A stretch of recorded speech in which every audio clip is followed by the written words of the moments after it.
arm itches.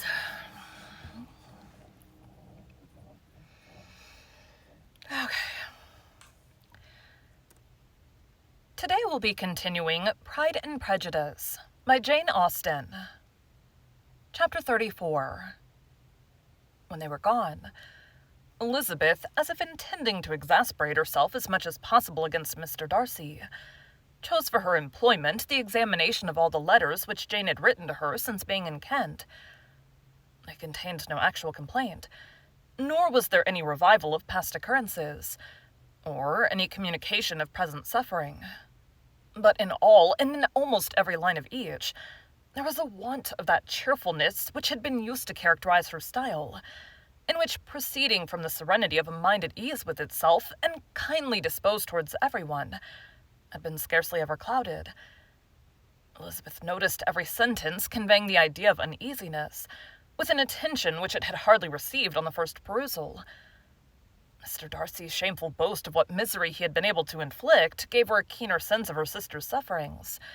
It was some consolation to think that his visit to Rosings was to end on the day after the next, and a still greater that in less than a fortnight she should herself be with Jane again, and enabled to contribute to the recovery of her spirits by all that affection could do.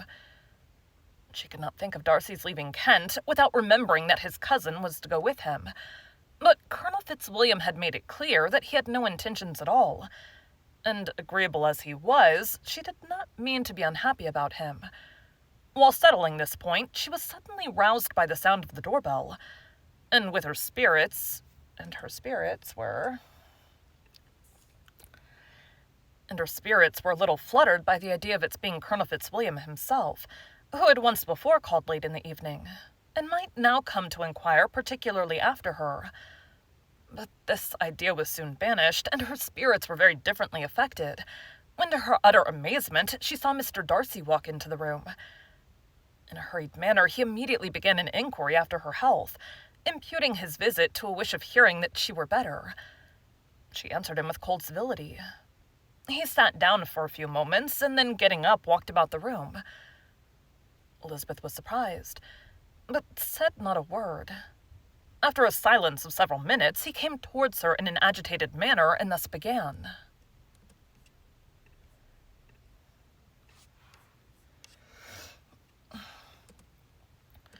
With great...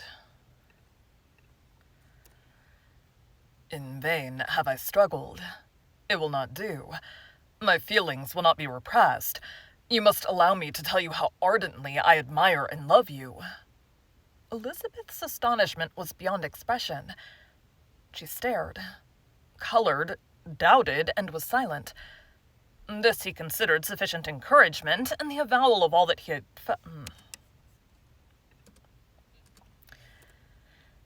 This he considered sufficient encouragement, and the avowal of all that he...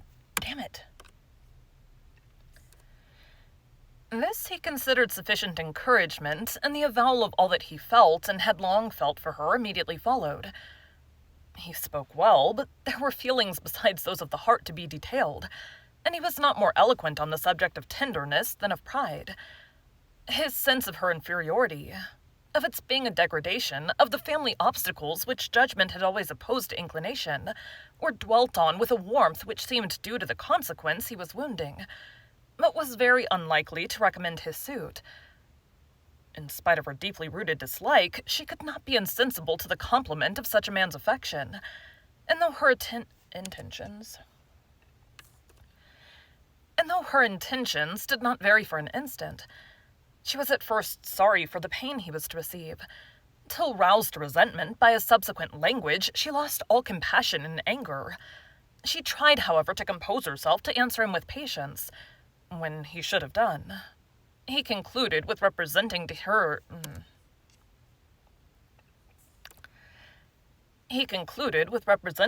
the strength of that attachment which, in spite of all his endeavors, he had found impossible to conquer, and with expressing his hope that it would now be rewarded by her acceptance of his hand. As he said this, she could easily see that he had no doubt of a favorable... As he said this...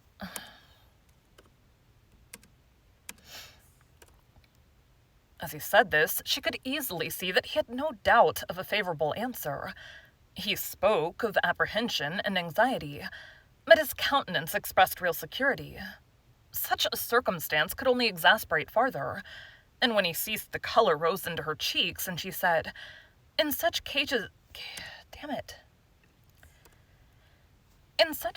as this, it is, I believe, the established mode to express a sense of obligation for the sentiments avowed. However unequally they may be returned, it is natural that obligation should be felt, and if I could feel gratitude, I would now thank you. But I cannot. I have never desired your good opinion, and you have certainly bestowed it most unwillingly. I'm sorry to have occasioned pain to anyone. It has been most unconsciously done. However,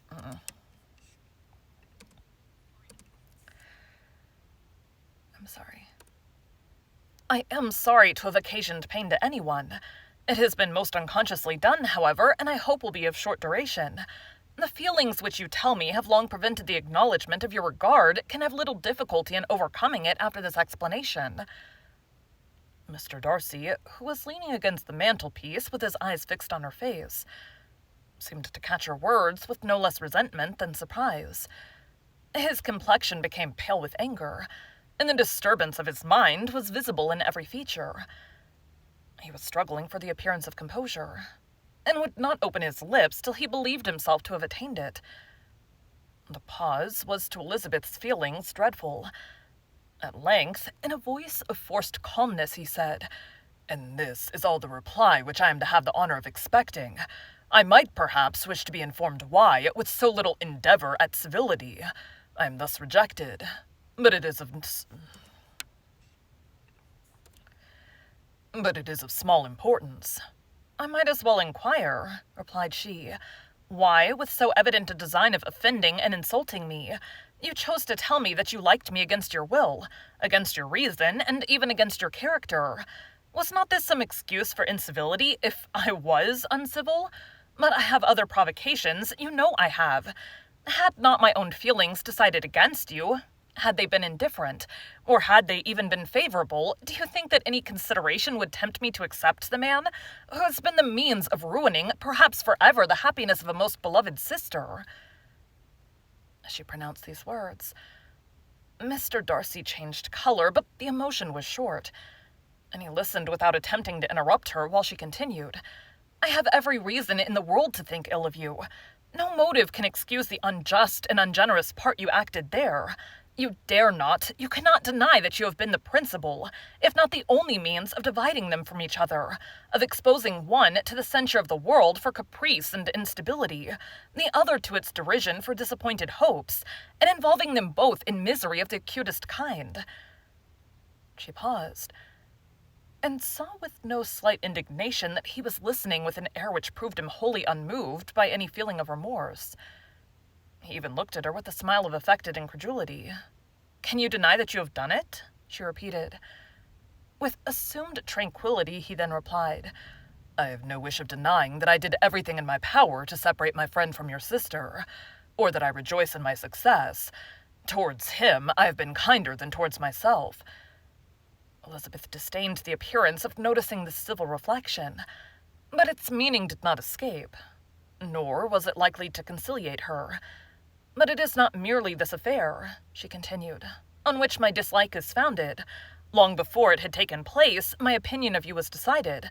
Your character was unfolded in the recital which I received many months ago from Mr. Wickham. On this subject, what can you have to say? In what imaginary act of friendship can you here defend yourself? Or under what misrepresentation can you here impose upon others?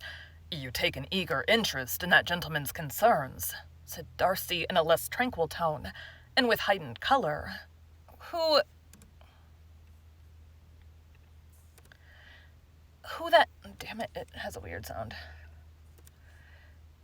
that knows what his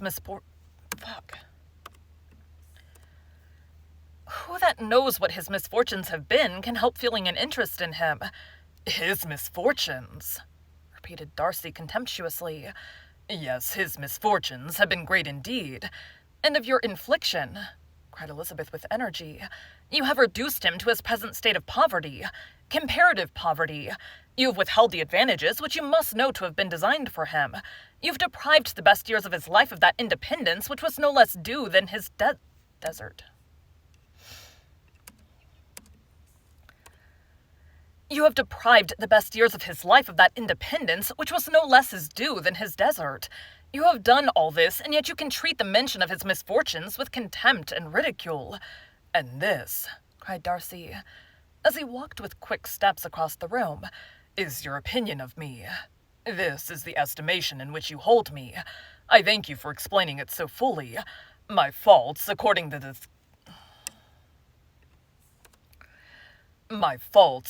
this calculation, are heavy indeed.